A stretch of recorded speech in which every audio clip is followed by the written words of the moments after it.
Halo guys, balik lagi dengan efek anime. Sebelumnya Luffy dan lainnya sampai di Wano setelah melewati arus lautan yang mematikan. Karenanya Luffy terpisah dari kelompok Sanji. Tak terduganya, sesaat Luffy di daerah sekitar situ mendapati satu hal yang sangat menyedihkan, di mana ada banyak desa yang hancur akibat ulah dari Kaido. Lalu bagaimana cerita selanjutnya? Simak ceritanya sampai habis. Tapi sebelum kita menuju topik utama, jangan lupa untuk klik subscribe dan nyalakan lonceng notifikasinya agar selalu mendapatkan update seputar alur cerita anime dari kami. Dan berikut alur cerita One Piece Arc Wano Kuni Part 2 versi efek anime.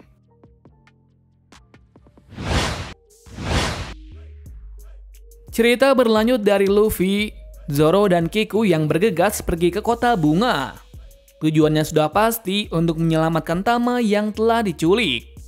Di samping itu di salah satu tempat diperlihatkan Urashima yang marah atas penolakan dari Kiku. Mengetahui hal itu, salah satu prajurit di sana memberi instruksi untuk memaksanya. Lantaran ia adalah seseorang Yokozuna terkenal. Mendengar hal itu Urashima pun bergerak sesuai dengan omongannya. Jadi nanti saat bertemu dengan Kiku kembali ia akan menjadikan istrinya. Pada salah satu tempat yang lain, Tama dibawa ke salah satu dari petinggi yang bernama Holdem. Seperti jabatannya itu, Holdem adalah sosok yang sangat kuat dan gagah. Tetapi di balik kegagahan tersebut, ia adalah gifter, yang berarti kan ia adalah setengah hewan. Itu terlihat dari tubuhnya ada kepala singa. Buruknya di sini ialah Holdem tidak bisa akur dengan singanya itu. Jadi bisa dikatakan kalau meski ia kuat, tapi ia juga sangat ceroboh. Nah, kenapa Holdem mengincar Tama? Lantaran ia tahu kalau Tama memiliki kemampuan untuk menjinakkan hewan buas sekalipun. Dalam kekuatan tersebut, Tama mencoba untuk mengalihkan pembicaraan. Sayang sekali, Holdem ini adalah orang yang kejam. Jadinya, ia menggunakan penjatut untuk mengambil Kibidango dari Tama dengan cara paksa. Singkat cerita, Luffy akhirnya sampai di ibu kota. Sebelum pergi ke pusat kota, Kiku menjelaskan kepada mereka untuk tidak membuat kerusuhan yang besar di kota ini.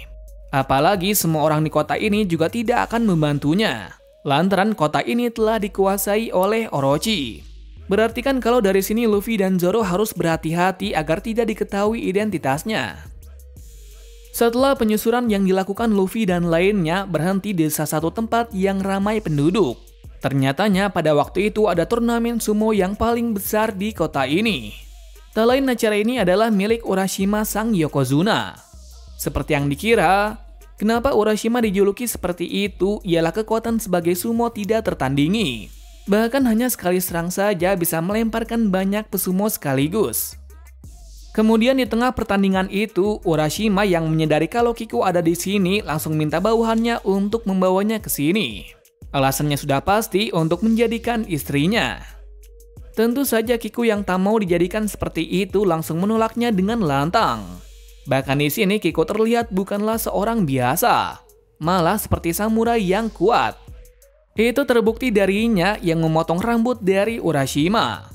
Urashima yang merasa dipermalukan pun sangat marah dan berniat untuk membunuh Kiku. Beruntungnya Luffy dengan sigap menghentikannya.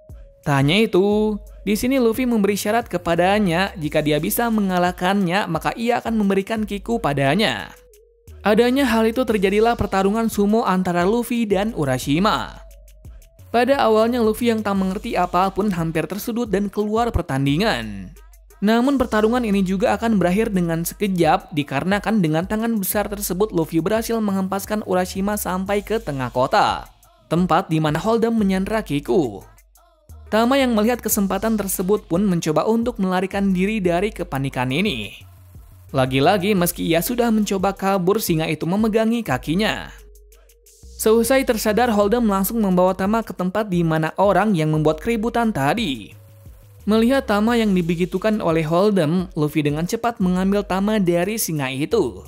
Namun yang membuatnya semakin marah lagi ialah Tama yang telah disakiti lebih dari ini.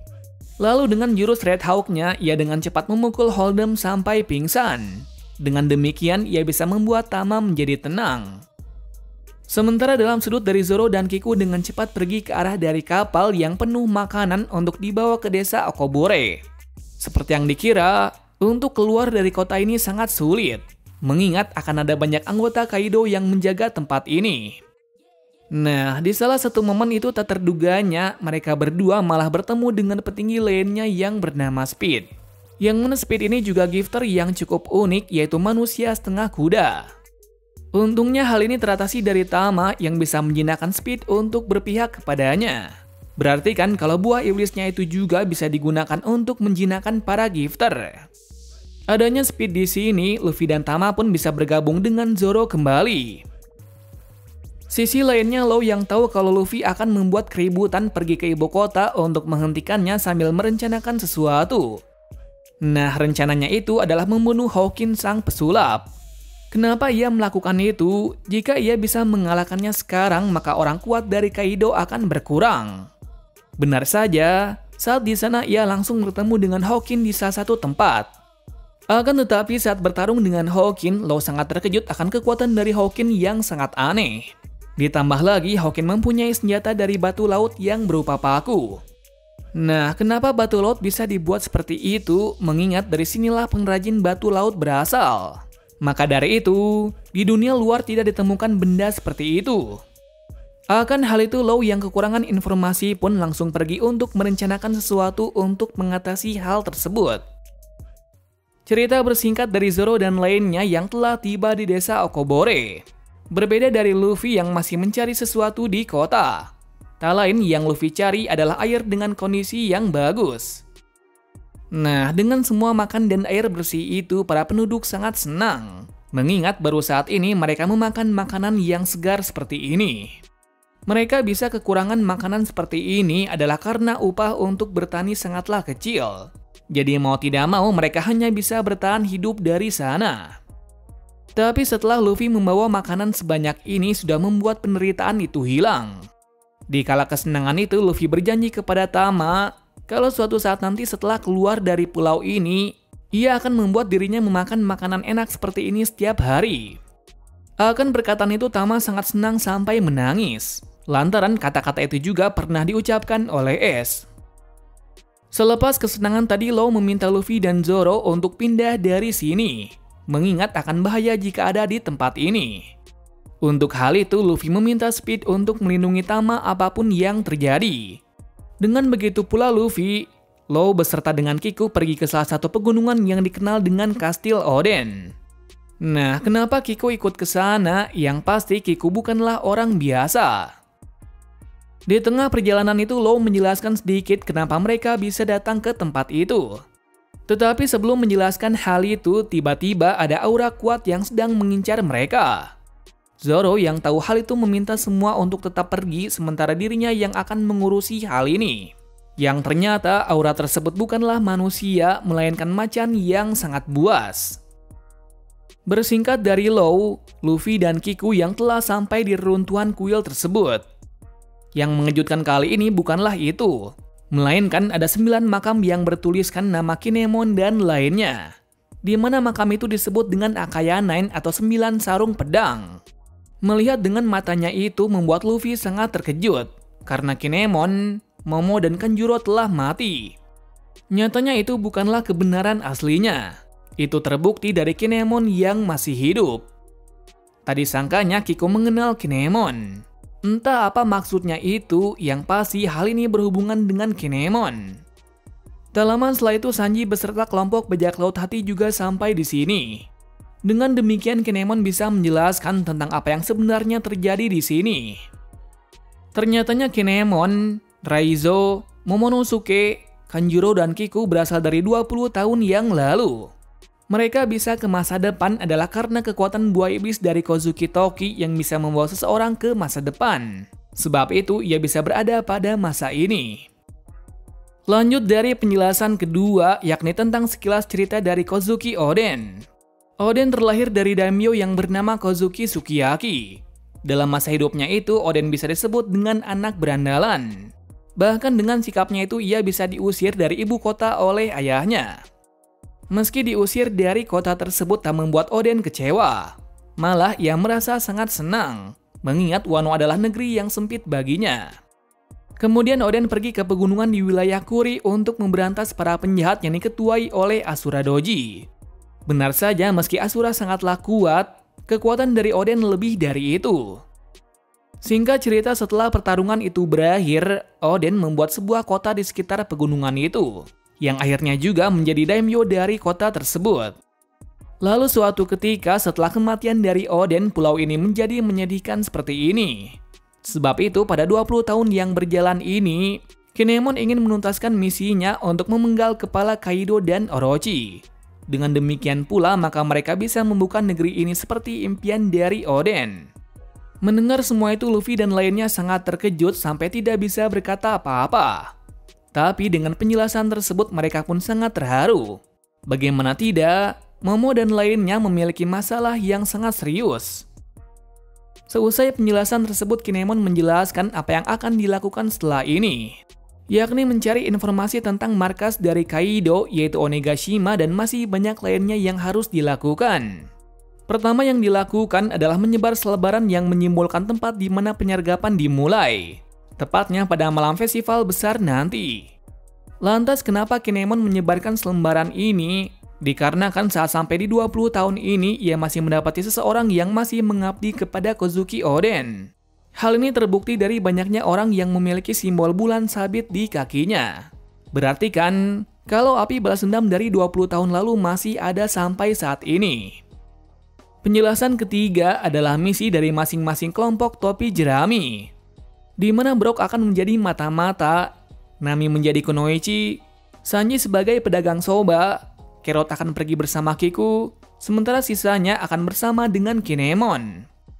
Sebelum misi mereka dimulai, Kinemon memperkenalkan pemandu mereka yang bernama Shinobu.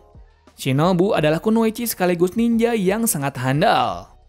Satu hal lagi yang kurang dari sini adalah beberapa anggota dari sarung pedang seperti Asura Doji, Kawamatsu, dan Denjiro. Jadi sebelum pertarungan besar dimulai, mereka harus menemukan mereka bertiga dahulu. Scene berganti dari Usopp dan lainnya yang telah menyebarkan simbol pemberontakan dari Oden. Satu persatu orang yang melihat itu sangat terkejut, lantaran apa yang dikatakan 20 tahun lalu ada benarnya. Selain dari itu, Robin juga mendapatkan banyak informasi dari seseorang bos Yakuza yang bernama Kyoshiro. Di samping itu, desa Okobore mendapatkan masalah yang besar dari bandit gunung yang bernama Shutenmaru. Tepat sekali, Shutenmaru dan bawahannya mau mengambil makanan yang banyak ini. Tiba-tiba dalam keributan itu datanglah orang yang sangat berbahaya yaitu Jack. Tujuannya ke sini ialah untuk mencari topi jerami yang pernah di sini. Shutenmaru yang tak tahu apapun tak memberi jawaban sedikit pun. Oleh hal tersebut terjadilah pertarungan antara mereka yang sangat sengit. Tak terduganya, Shutenmaru sendiri bisa membuat Jack terluka parah seperti itu. Berarti kan benar kalau Shutenmaru adalah orang yang sangat kuat. Pertarungan pun berhenti atas ada badai yang sangat besar berwarna gelap menutupi langit. Ternyatanya itu adalah Kaido yang berubah pada mode naga yang sangat besar. Hal ini bisa terjadi bukan ulah dari Luffy, melainkan karena meminum sake sampai mabuk. Akan kemunculan dari Kaido membuat Luffy dan lainnya sangat terkejut, lantaran julukan makhluk terkuat di dunia memang seperti ini. Karena hal yang tak terduga seperti ini, Luffy langsung bergegas untuk menuju ke sana. Dikarenakan jika Kaido sampai mengamuk seperti itu, maka desa Okobore akan hancur tanpa sisa. Sementara dalam sudut itu, Law meminta mereka untuk bersembunyi dari sini. Jika tidak, Kaido bisa mengetahui rencananya. Sedangkan Law akan mengawasi Luffy agar tidak bertindak ceroboh. Dikala itu juga Kinemon harus pergi dari sini juga, mengingat istrinya yang bernama Suru di desa Okobore juga dalam kondisi yang gawat. Alhasil mau tidak mau ia dan Kiku harus pergi dari sini secepat mungkin. Selanjutnya dilihatkan hal yang sangat tidak terduga, yakni tiba-tiba Kaido dengan cepat menuju ke arah kastil Oden. Tujuannya adalah menghancurkan kastil itu dengan jurusnya yaitu Bolo Bread. Benar sekali, dengan satu serangan mautnya itu menghancurkan semua yang ada di sana beserta Sanji dan kelompoknya. Akan serangan tersebut Luffy sangat murka. Lalu dengan cerobohnya pula, Luffy langsung menghajar Kaido sampai menghantam tanah. Lagi-lagi di tengah-tengah itu pula, Luffy mendapatkan berita yang sangat buruk.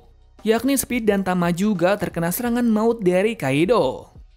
Untungnya dalam kesempatan itu Speed berhasil melindunginya meski terluka parah. Akan hal itu juga membuat Luffy ingin mengalahkan Kaido sekarang juga.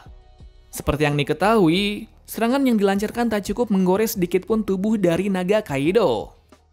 Meski demikian, Luffy masih bersikeras untuk menyerangnya beberapa kali. Hingga akhirnya, dengan jurus andalannya yaitu Grizzly Magnum bisa membuat Kaido kembali pada wujud manusianya.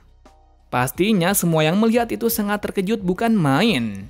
Bagaimana bisa Kaido yang tak terkalahkan seperti itu bisa dibuat terjatuh seperti ini?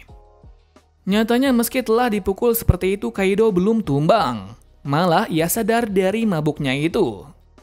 Berikutnya Luffy yang masih marah masuk dalam mode Bounce Man-nya untuk bisa mengakhiri semuanya di sini. Tapi tak disangkanya pukulannya itu tidak berpengaruh sedikit pun terhadap Kaido. Berarti kan benar kalau kulit dari Kaido ini sangatlah keras melebihi besi. Setelah menerima serangan yang banyak itu, Kaido akhirnya mulai bergerak dengan pukulan andalannya itu. Tak disangkanya, hanya dengan satu pukulan itu Luffy langsung terkapar tidak bisa bergerak. Dengan kekalahan tersebut bisa membuktikan seperti apa kekuatan dari seorang Yonko terkuat ini. Selepas hal itu Kaido tidak membunuhnya secara langsung, melainkan menyuruh bawahannya untuk membawa ke penjara Udon agar mentalnya hancur. Jika hal itu berhasil, maka kemungkinan besar bisa menjadi aset yang berharga nantinya. Lantaran sebelumnya meski sudah pingsan, Luffy masih bisa memberi perlawanan dengan Hoshoku Haki. Scene berganti dari Kinemon yang telah sampai di desa Okobore. Namun di sana Kinemon tidak menemui Zoro langsung. Alasannya karena misi utamanya belum selesai.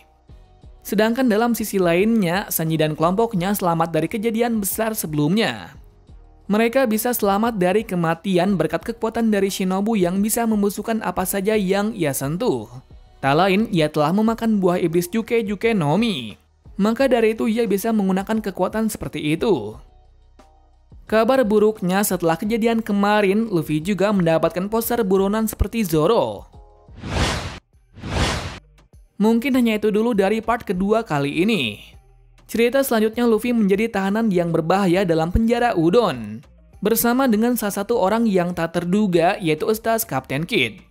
Terima kasih sudah menonton video ini dan sampai jumpa di video selanjutnya.